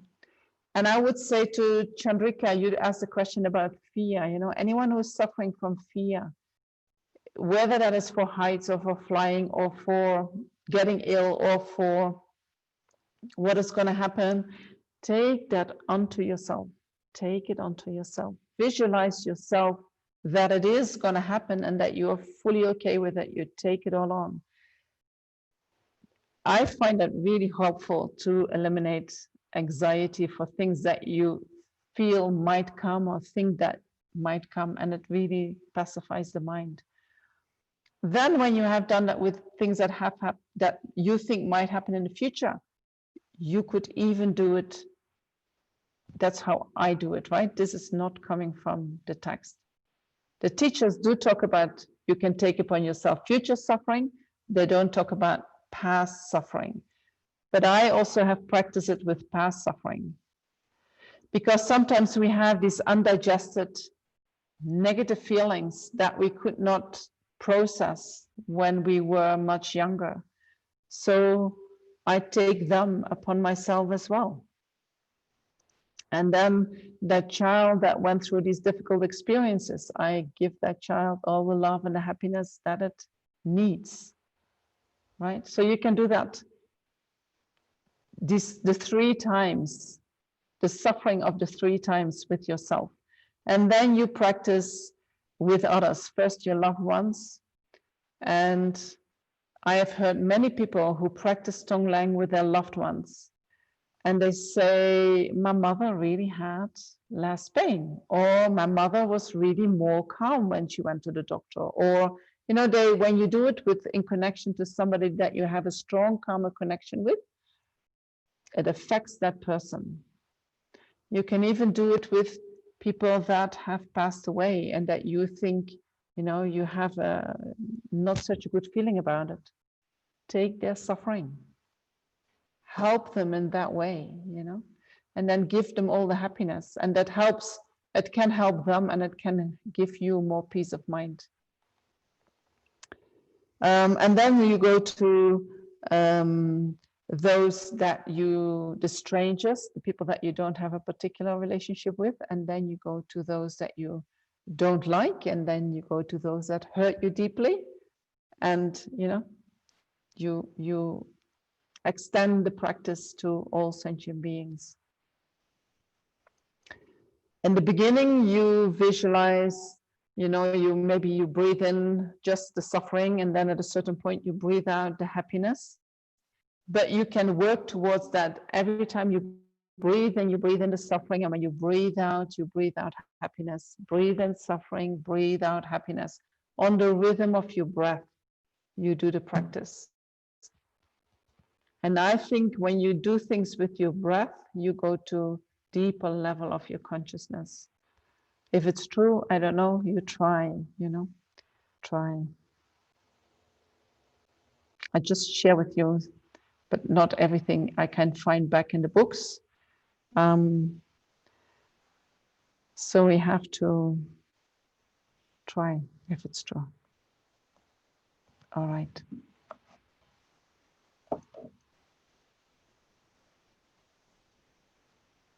Andreas is very happy with the teachings. He says, thank you, hoping you will offer more online courses even after COVID-19 has been resolved. Online courses help to reconnect with the Dharma more often, which is key. Improve meditation practice. You did wonderful engaging with a non-present audience. Thank you very much, Andreas. I remember your comment on the Healing the Mind course. And maybe you would like to know that Camilio offered at that time that he would transcribe the whole thing if needed, and that has happened. So I will start doing something with that, not sure where it goes, but I've heard your comments in the teachings and I remember often, and I try to work on that. And yes, I think it's a good idea to have online teachings, you know, even when Tushita opens up, because we can reach so many more sentient beings, you know, and they find benefit in that. So we have to see how, I'm sure it will happen. But we haven't made a plan yet, you know, we're still waiting for things to start opening up. There is a hope that that is going to happen one day. But as long as we are on the internet, you know, it is definitely a wonderful medium to use.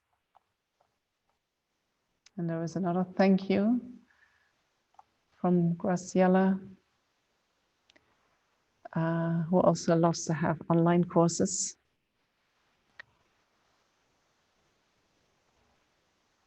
Yes.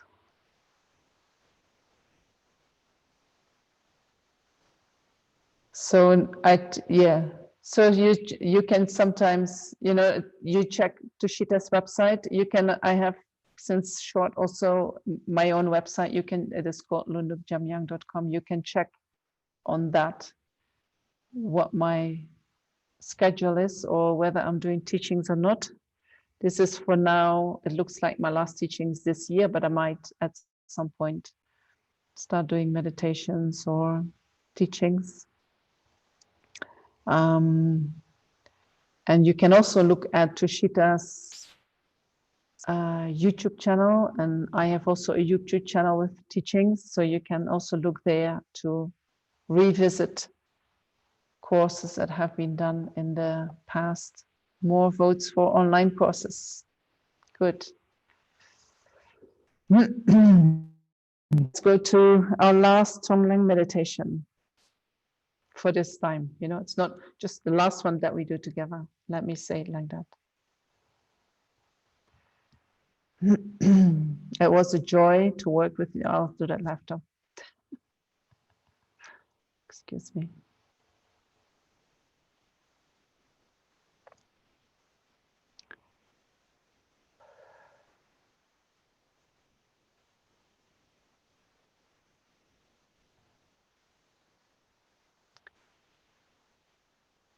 So let your mind relax a little bit.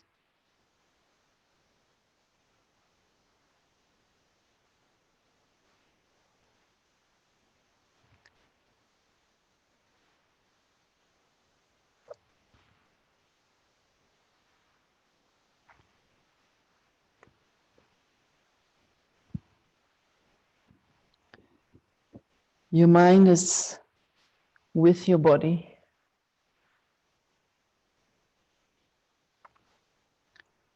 Resting on your body or your breath.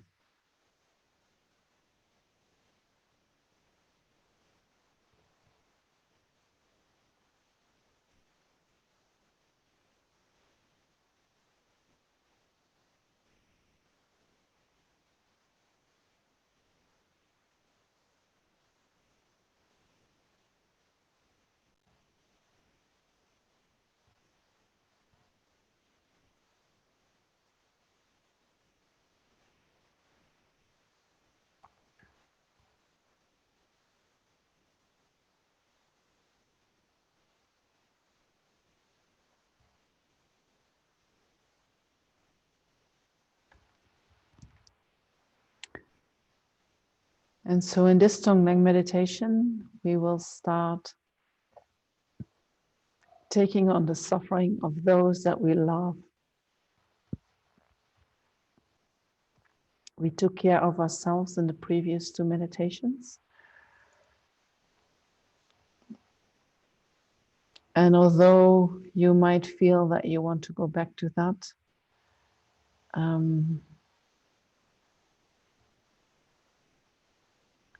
to learn the technique, I think you have all the information that you need to be able to go back to that on your own. So we go straight into taking on the problems of others.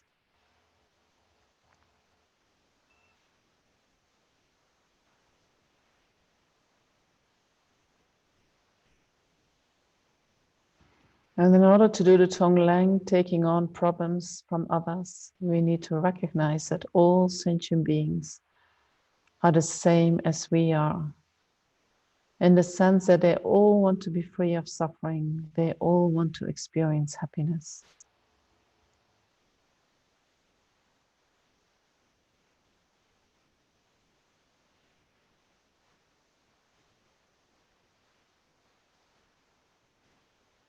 And then imagine in front of you someone you know and love who is suffering.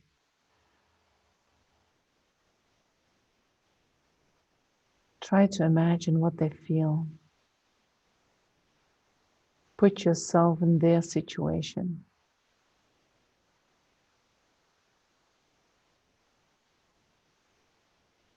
Feel their suffering. And then understand that, of course, they wish to be free of this.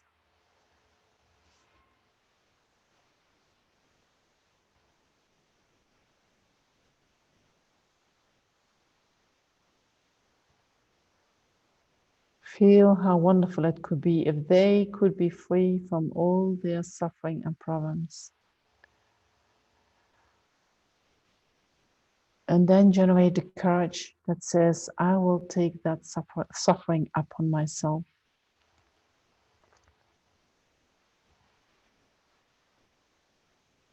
And you visualize your self-centered mind in your heart in the form of a dark rock. And you visualize that the suffering of your loved one in the form of thick, dark smoke floats out of their body. And when you inhale, you imagine that this dark smoke of suffering comes into you, into your heart, absorbs into the rock of your self-centeredness, and then destroys that rock.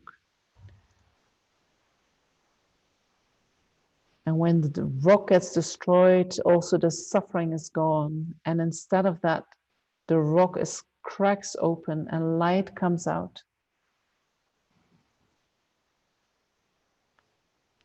And you breathe that light out towards the person that you love. And that light is coming from your happiness, from all your qualities, from all your merit. And while you breathe it out, it transforms into whatever brings joy and peace to the person in front of you. Whether that is material things, whether that is loving kindness,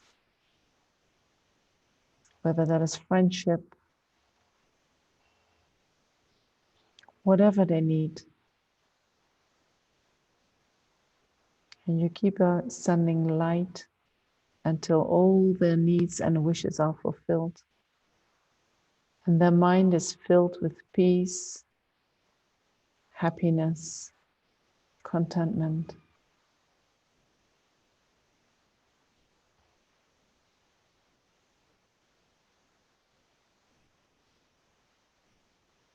And so keep on practicing breathing in the suffering in the form of dark smoke. Breathing out all your merit, your happiness in the form of white light, which transforms into whatever they need.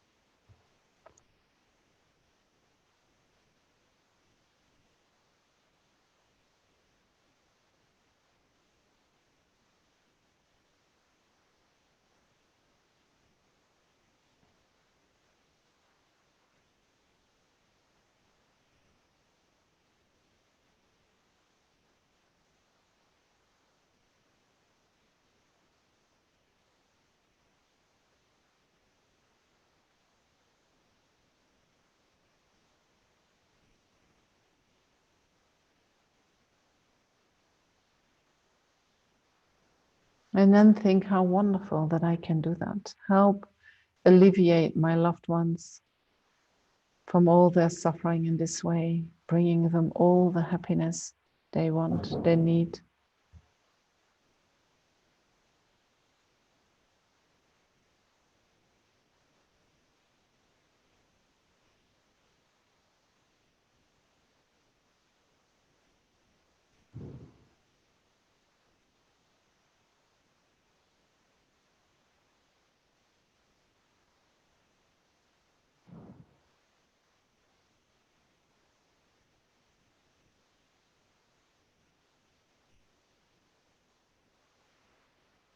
And then let's do this practice with strangers, people you don't know, but you know that there are people in the world who suffer from, and maybe it is nice to take something that you have suffered from or you are still suffering from. And there are so many out there suffering from something similar.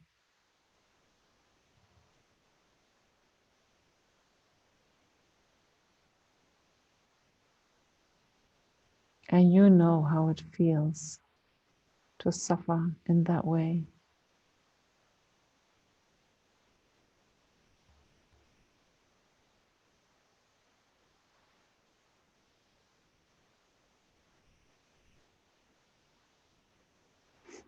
And how wonderful it would be if you could help them to alleviate from their suffering.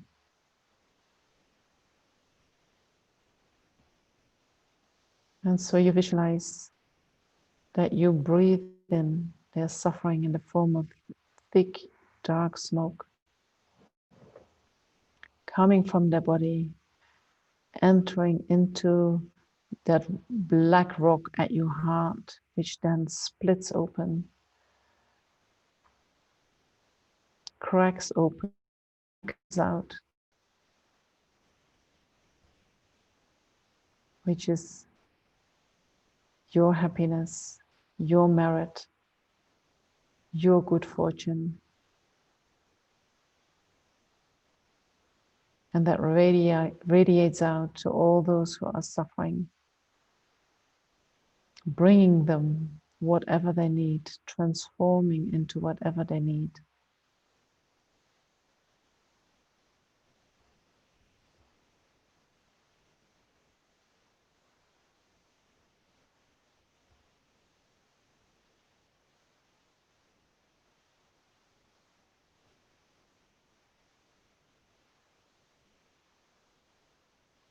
Breathe in, thick, dark smoke.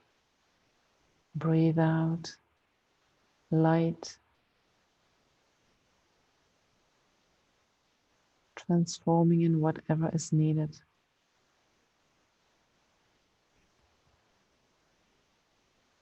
And while you do that, you visualize that the strangers experience less and less suffering, are getting more fulfilled with what they need.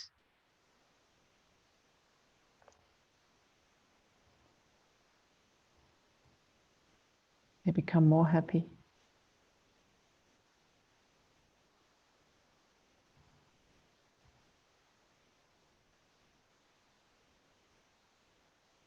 And you feel joy that you have this capacity.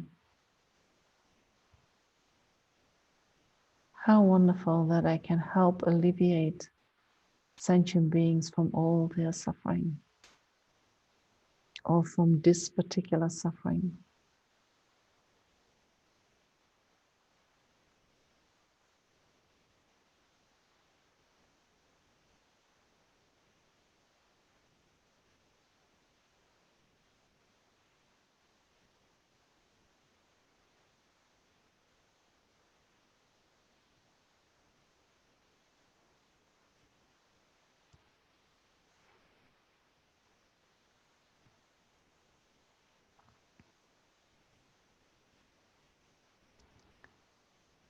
And so if you become more familiar with this practice, and we won't practice that today, but you can think of people that you have difficulty with, And when you place them in front of you, first need to contemplate that the only thing they want is that they want to be happy and they want to be free of suffering. And that whatever they're doing that is annoying or hurtful to you, they're doing that as their attempt to find freedom from suffering and to be happy.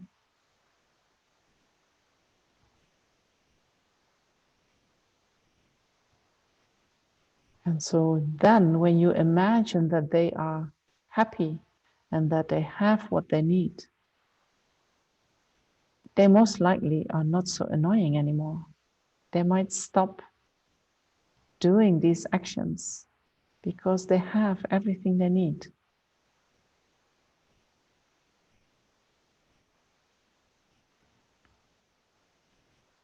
And so when you can see that, then you start taking on their suffering. And then you give them all the happiness they need. And you visualize how happy they are with your actions. They're relieved. They smile at you.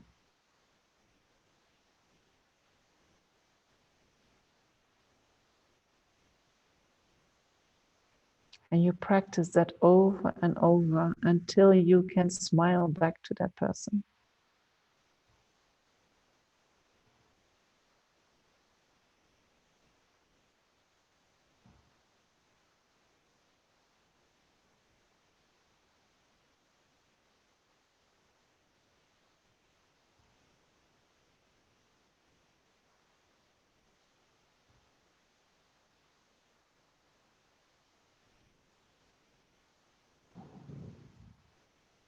And then think that taking on the suffering of others and giving away our happiness is just a new habit that we can learn by.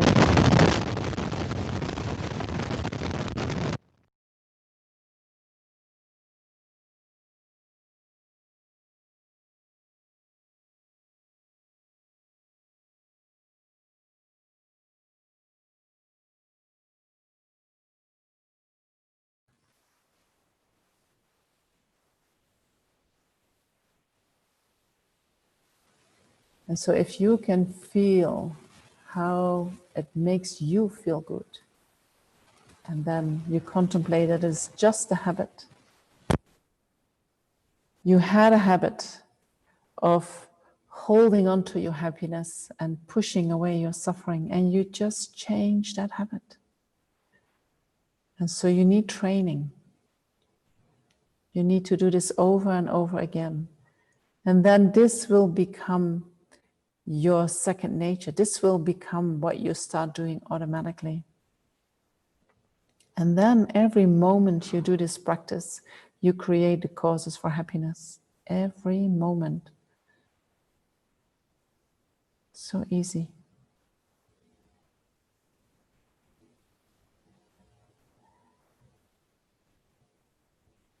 So rejoice that you have found that skill, that method.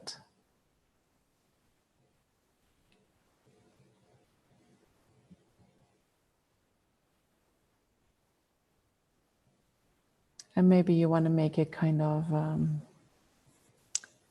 think that you do want to use that. You do want to train your mind in that.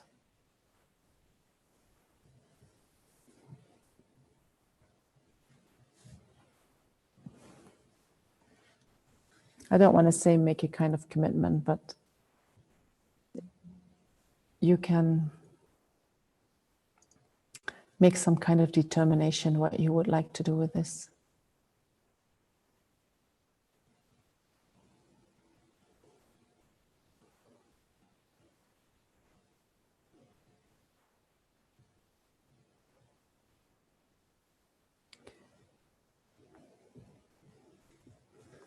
And then being at the end of this meditation and this session and even of this course,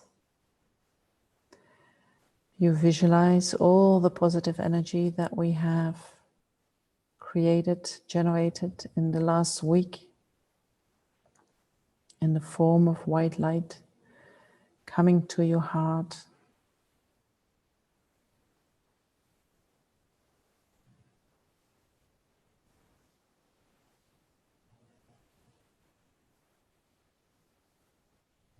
And your heart opens up, and that light spreads out to all sentient beings. And we can think that may whatever merit we have created by engaging in these activities, may that become a cause for the happiness and the well-being of each and every sentient being.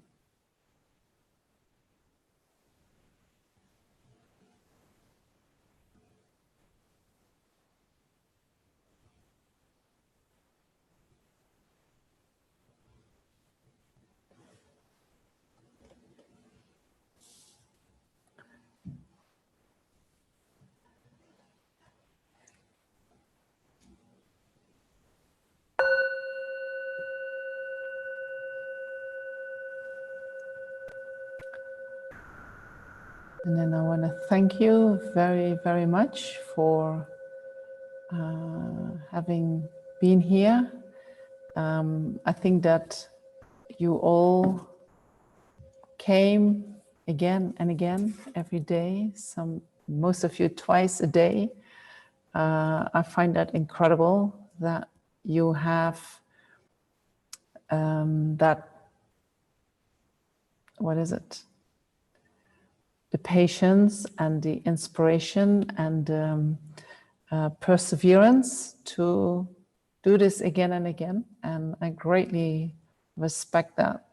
And I hope that the course has given you some kind of inspiration that you feel like, yes, I can do something with this, even if it is a little bit. And the best way to train the mind is if we every day we do a little bit, every day, a little bit. Remember, every time when we trigger the memory, whatever was there comes all to us, and then when the memory is there every day, we create a continuity, and that continuity is going to become a force that is going to help us to transform our mind. So, and if there is anything later that you feel like, where do I find this? You're always welcome to drop an email either on my website or to Tushita, and I'm happy to help you where I can. So thank you very much. I hope whatever's going to happen is going to be, you're all going to be well. Please keep practicing, and I hope somewhere in the future that we will meet again, either in person or through the internet. Thank you very much. Bye-bye.